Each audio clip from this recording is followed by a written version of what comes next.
नमस्कार, स्वागत है आपका इंडिया न्यूज पर और मैं हूं आपके साथ स्वाति सिंह।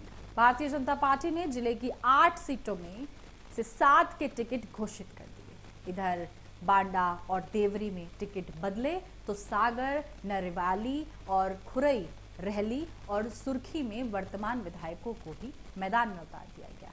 7 सीटों पर टिकट होने के बाद सागर और बांडा में बगावत के सुर उठे। दोनों ही जगह से भाजपा के कार्यकर्ताओं ने नाराजगी जताते हुए पार्टी के खिलाफ चुनाव लड़ने का ऐलान कर दिया। सागर विधानसभा क्षेत्र से मुकेश जैन थाना का कहना है कि मैं सागर विधानसभा सीट से ही लड़ूंगा। निर्दलीय या किसी पार्टी के चुनाव लड़ने के सवाल पर वो कहते हैं कि 2-4 दिन में अगली रणनीति का खुलासा करूंगा। पार्टी से बगावत पर वो कहते हैं कि पिछले विधानसभा चुनाव में मैंने निर्दलीय फॉर्म जमा किया था। उस समय मुख्यमंत्री शिवराज सिंह चौहान, केंद्रीय मंत्री नरेंद्र सिंह तोमर और तत्कालीन प्रदेश अध्यक्ष राकेश सिंह ने भोपाल में मुझसे चर्चा की थी। उन्होंने कहा कि अगले विधानसभा चुनाव में पार्टी आपको टिकट देगी। यह कहकर मुझे विधानसभा चुनाव ना लड़ने से मनाया था। मैं 35 वर्ष से भाजपा का कार्यकर्ता हूँ। वहीं बांडा विधानसभा सीट से भाजपा के वरिष्ठ नेता कुंवर रंजोर सिंह बुंदेला ने भाजपा की प्राथमिक सदस्यता से इस्तीफा दे दिया।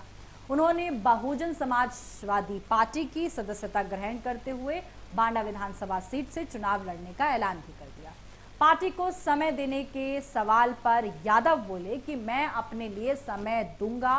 बांडा से ही दावेदारी कर रहे भाजपा के प्रदेश कार्य समिति सदस्य सुधीर यादव भी बागी तेवर अपनाते नजर आए। टिकट नहीं मिलने पर आगामी रणनीति के सवाल पर वो कहते दिखे कि वक्त का इंतजार किया। जब उनसे पूछा गया कि वे पार्टी के लिए चुनावी मैदान में कितना वक्त देंगे, इस पर उन्होंने कहा कि हम अपने लिए समय देंगे। इसी तरह नरियावली विधानसभा क्षेत्र से दावेदारी कर रहे पूर्व जिला पंचायत सदस्य अरविंद तोमर से जब बात की गई तो वो कहते हैं कि मैं अपने समर्थकों के साथ तैयारी में लगा था। उन्होंने अच्छा सहयोग किया। ऐसे में अपना कोई भी अगला निर्णय उन्हीं से पूछकर करूंगा। जैसे वे कहेंगे वैसा ही करूंगा।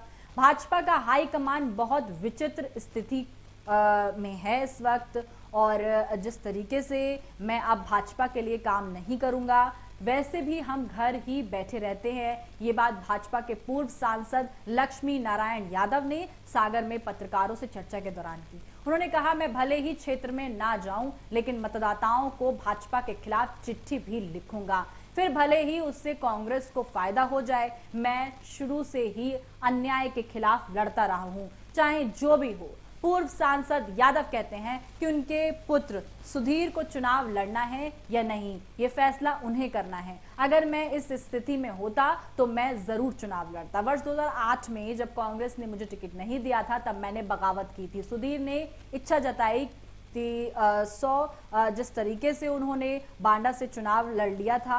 पूर्व सांसद ने कहा कि मैं बेटे के पक्ष में प्रचार करता जाऊंगा, फिर चाहे पार्टी कोई भी हो। दरअसल पूर्व सांसद के पुत्र सुधीर यादव बांडा विधानसभा से भाजपा के टिकट के लिए दावेदारी कर रहे हैं। हालांकि पार्टी ने उन्हें टिकट नहीं दिया। इसके बाद से वे बागी बने हुए हैं। मंगलवार को उनके बंगले पर समर्थकों के साथ मीटिंग भी हुई।